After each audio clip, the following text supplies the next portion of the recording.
Greetings dear children. In this video, we'll be learning Act 1, Scene 3. Cassius' plan is revealed as a bizarre night occurs. Let's look at the summary of Act 1, Scene 3. Casca meeting Cicero describes the marvels visible in the streets that night and suggests that the marvels foretell important events to come. Cicero having left, Cassius arrives to persuade Casca to join the conspiracy to liberate Rome from the threat of Caesar's kingship. When Cinna joins them, Cassius sends him to leave letters where Brutus may find them and be persuaded that his opposition to Caesar is desired by many. Points to remember. The scene takes place on a street in Rome before the Ides of March. During the wild night, thunder, lightning, and other omens occur. Cicero, Casca, and Cassius meet. Casca and Cassius fear that some unknown evil is about to occur. Cassius tells Casca that there is a plot to overthrow Caesar and invites him to take part in the conspiracy. When Cinna joins them, the plot is well advanced. Thunder and lightning enter Casca and Cicero. As the scene begins, we see the backdrop, an unnaturally disturbed night. Thunderstorm is raging, which is a sign of disturbance in the world according to Elizabethan belief. Before we start the dialogue, let's see the point. This scene demonstrates the characters' inability to interpret correctly the signs that they encounter. The night is full of portents, but no one construes them accurately. Cassius asserts that they signify, that means these omens signify the danger that Caesar's possible coronation would bring to the state, while they actually warn of the destruction that Cassius himself threatens. So the scene begins. Cicero observed that Casca is tensed, looks frightened. The reason is Casca comes running, enters the scene running breathlessly to announce that he has seen something so tempestuous. He has noticed, he has seen something so tempestuous and alarming that will be explained in his dialogue. So Cicero asked him, "Good evening, Casca. Brought you Caesar home? Have you escorted Caesar to his home?" And then he asked the question, "Why are you so breathless? Why are you staring like this?"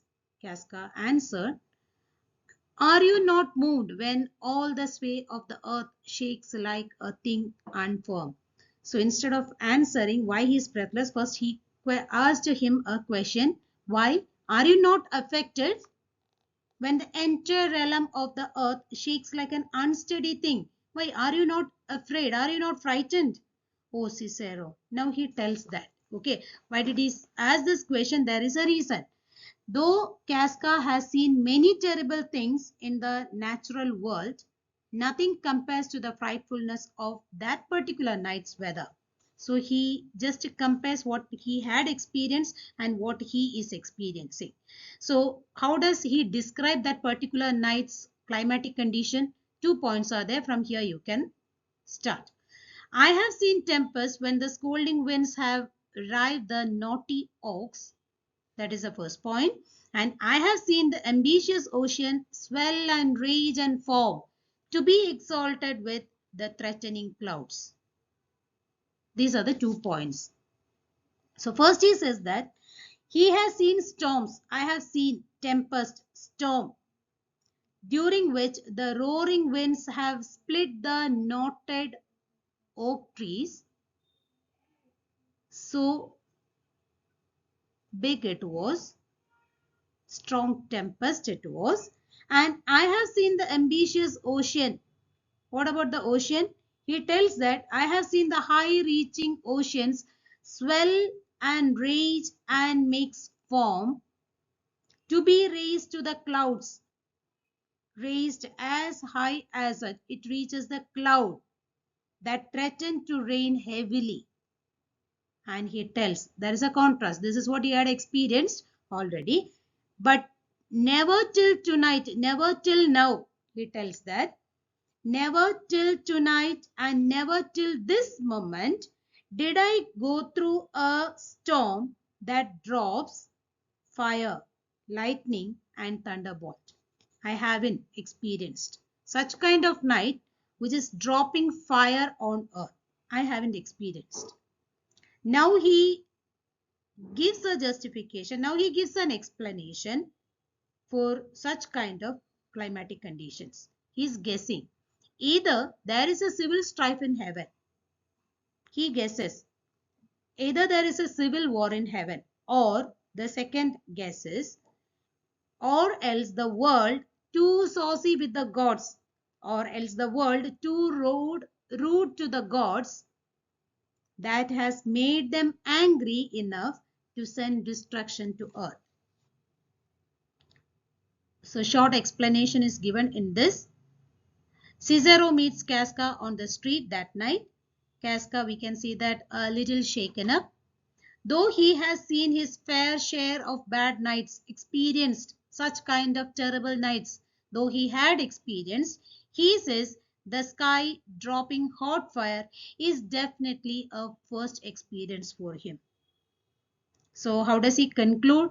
Casca thinks there may be a civil war in heaven, or maybe the gods are raining down fury or anger because the world has displeased them.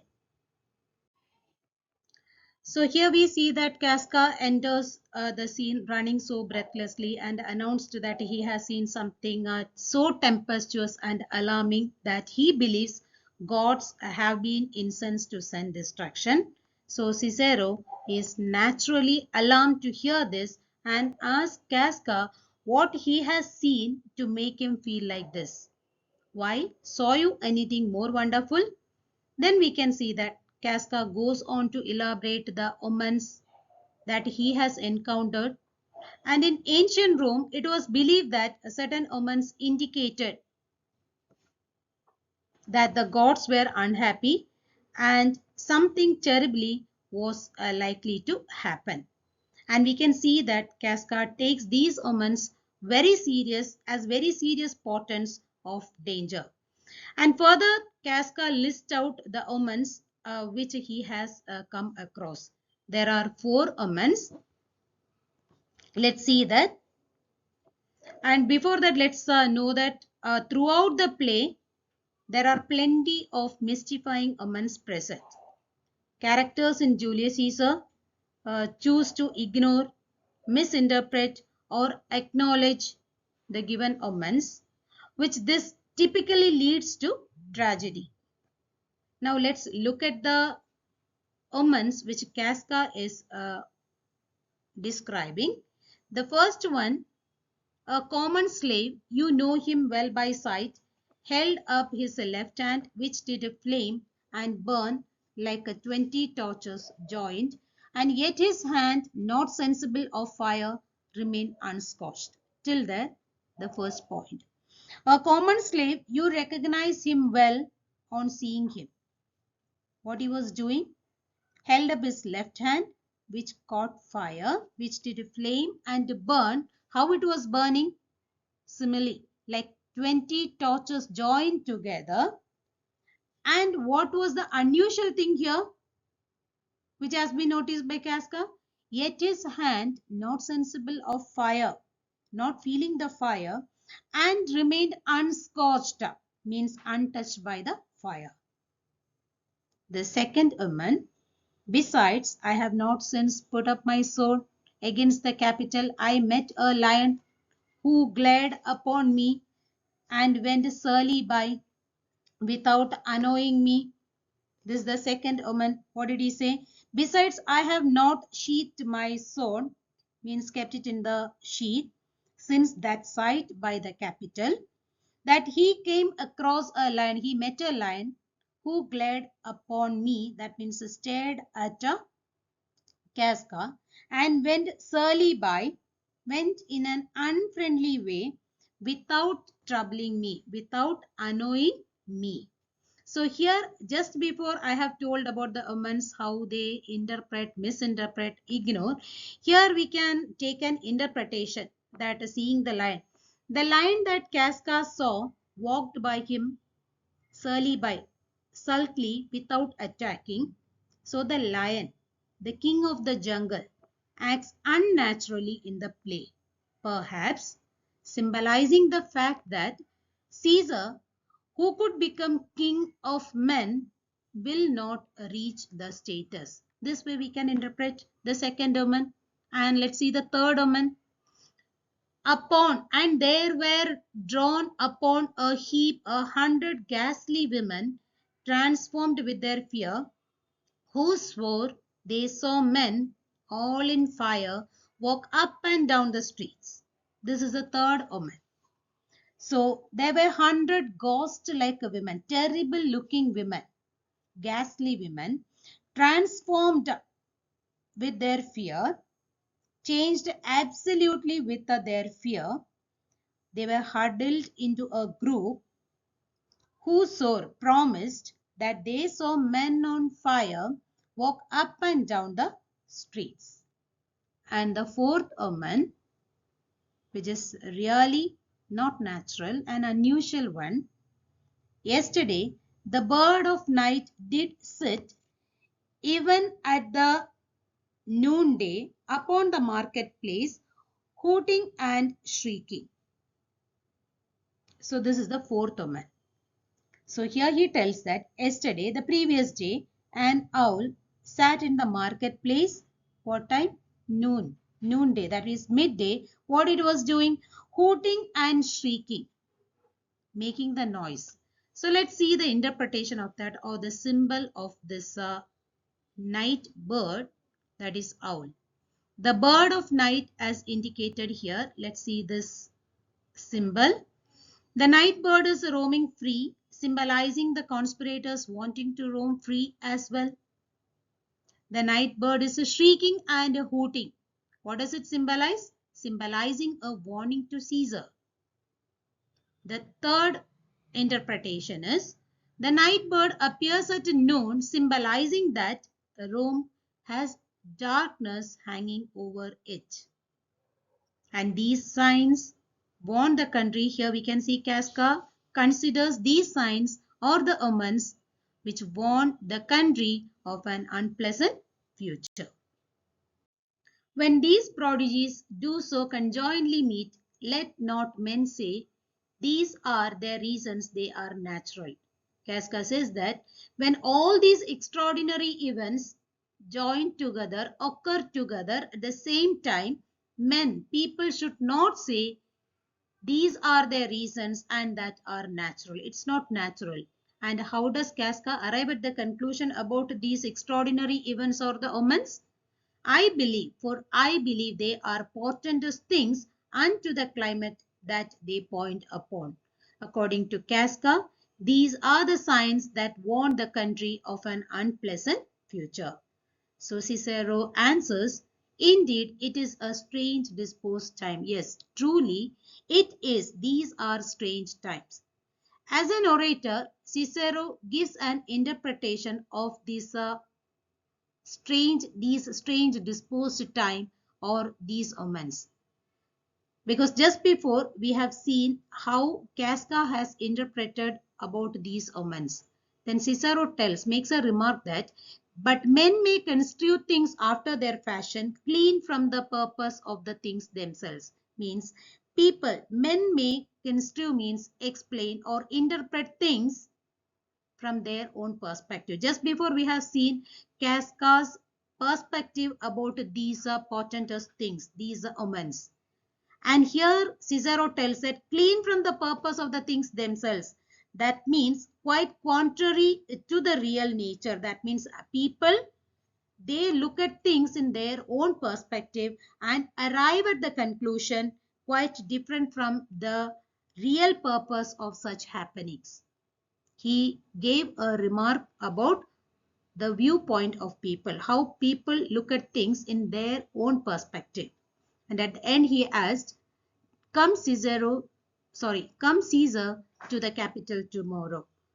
Caesar is coming to capital the following day. Casca says that yes, he does, and he told Antony to send word to you, inform you that he would be there in capital the following day. Then Cicero tells good night. Then he leaves, telling goodbye to Casca. The reason he says that this disturbed sky is not to walk in. So it is not proper for us to walk in this disturbed uh, night. And here we can see that Cicero did not give much interpretation to all these signs. From that we can conclude that Cicero is not superstitious like Casca. After confirming that Caesar will be at the capital tomorrow, Cicero leaves and we see that Cassius enters the scene. Hearing the sound, Cassius asked, who is there? He asked, who is it? Hearing some conversation, some sound. Then Casca answers, a Roman. He said that a Roman citizen, I'm a Roman citizen. He did not answer that I'm Casca. Instead, he says that a Roman. You can read the explanation given there. And Cassius says that, yes, it's Casca by your voice. I can tell from your voice that is Casca. And we can see that Casca is appreciating Cassius for identifying him by the voice. Your ear is good, Cassius. What night is this? Here, what an unusual night it is. And here one more explanation is given there. Cassius recognizes Casca's voice and the later compliments his ear, reminding the reader by contrast the Caesar's deaf ear, as we have learned that Caesar is deaf in one ear, his inability to hear both literally as well as metaphorically. Thus, the reader is left with the two contrasting images. Cassius as a strong, intuitive, clever person, whereas Caesar as a weak, deluded, and rather unintelligent. So when Casca said about the night, such an unusual, what an unusual night is this? But the Cassius replies that it is a very good night. Okay, it is a very enjoyable night to honest men. Okay, he says that it's a very pleasing night to honest men. That means people with a clear conscience who are least affected by this night. Then Casca said, whoever knew heaven's menace, so who would have expected the heavens to trouble us like this? When Casca said that who would have expected the heavens to trouble us like this, Cassius answered that those who have known the earth so full of fault, those men who have experienced a night like this when the earth was full of faults as at present, the present situation. And for my part, I have walked about the streets, submitting me unto the perilous night, and thus embraced, Casca, as you can see, have bared my bosom to the thunderstone. And when the cross blue lightning seemed to open the breast of heaven, I did present myself even in the aim and very flash of it. That tells that Cassius is not frightened. He tells that so far I am concerned, as far as I am concerned, I have walked about the streets. How? Submitting me unto the perilous night means exposing himself to the dangerous night. How? Thus unbraced with my jacket unfastened. His jacket is unfastened, open. As you can see, Casca, he is pointing. Have bared my bosom to the thunderstone. In this way, Casca, you can see, I have exposed my chest to the thunderstone, thunderbolt. And when the cross blue lightning seemed to open from the breast of heaven, when the zigzag blue lightning seemed to open the chest of heaven, what do? I did present myself, even in the aim and very flash of it. I even exposed myself at its very direction. So Casca asked Cassius, but wherefore did you so much tempt the heavens? Why did you provoke the heavens so much? Why are you provoking? It is the part of men to fear and tremble when the most mighty gods by tokens send such dreadful heralds to astonish us. According to Casca, he tells that it is the duty of human beings to tremble, fear and tremble. Fear when the most powerful gods send such terrifying omens, tokens, as signs to puzzle us, as messengers, as heralds to astonish us. So what we are supposed to do? We should tremble and fear. And in this situation, why are you provoking gods? Why did you so much tempt the heavens? When Casca reminded Cassius that it is expected from men when they are supposed to shiver with the fear, or they should tremble when God sends such terrible omens and such happenings to astonish us, Cassius corrects Casca, calling him a dull-witted person. You are dull, Casca. And those spark of life that should be in a Roman, you do want, or else you use not. So according to Cassius, Casca is a dull-witted person, and he is lacking those sparks of life that should be in a Roman. And Cassius tells that you either, Casca, either don't have that spark of life, or Casca is not using them. And Cassius, his opinion about Casca after this terrible events, Casca looks very frightened. So Cassius made a remark about Casca.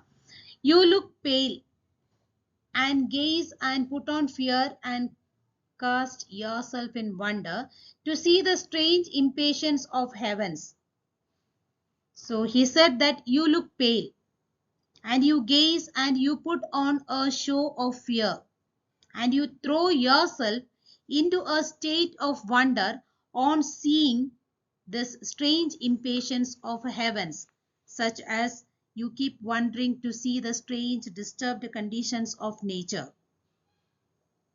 Then he tells that if you would consider the true cause why all these fires, why all these gliding ghosts, why birds and beasts from quality and kind, why old men, fools and children calculate, why all these things change from their ordinary state, that is ordinance, their nature and performed faculties, to monstrous quality. If you know the real cause of all these things.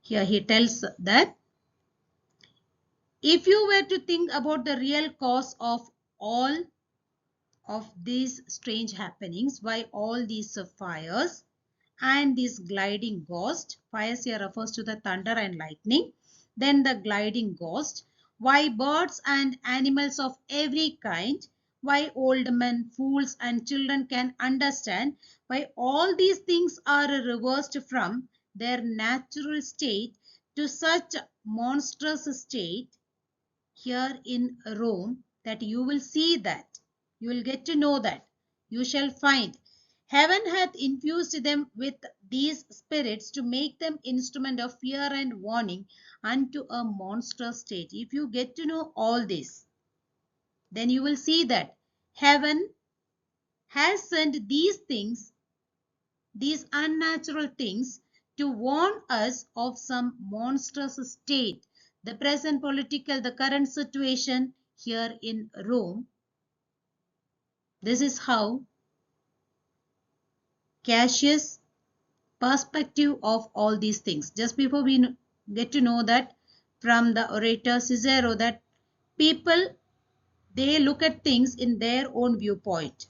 So this is the perspective by Cassius. If you get to know that all this, it's a warning about the monstrous state here in Rome, which they are undergoing now. Then, now could I, Casca, name to thee a man most like this dreadful night? He did not mention the name. Here we see that Cassius is very clever. He doesn't name Caesar directly, but insinuates that Caesar is a threat to Rome. How does he insinuate? He tells that most like this dreadful night that thunders, that lightens open graves and roars as doth the lion in the Capitol, a person, a man, no mightier than thyself, you or me, in personal action, yet prodigious grown and fearful as these strange eruptions are. He doesn't name directly Caesar, but he insinuates. We can see that Caesar is a threat to Rome. What does he say? I could name a man who is most dreadful, like this dreadful night, who thunders, who flashes, opens up graves, and roars like a lion in the Capitol. What kind of a person he is? A man, no mightier than thyself or me. A man, not mightier than yourself, that is Casca, or me, Cassius, in personal action, yet grown so huge and fearful as these strange eruptions are. Here we see that how he manipulates the things, how Cassius manipulates the situations, how he manipulates the people around him. Casca is of the opinion that it's an omen, that God has sent such destruction down to earth. And he was scared about the situation, wherein Cassius tells that these omens, all these omens are things to warn the people of Rome about the monstrous state here in Rome. The second part of the scene will be uploaded soon. Thank you, children.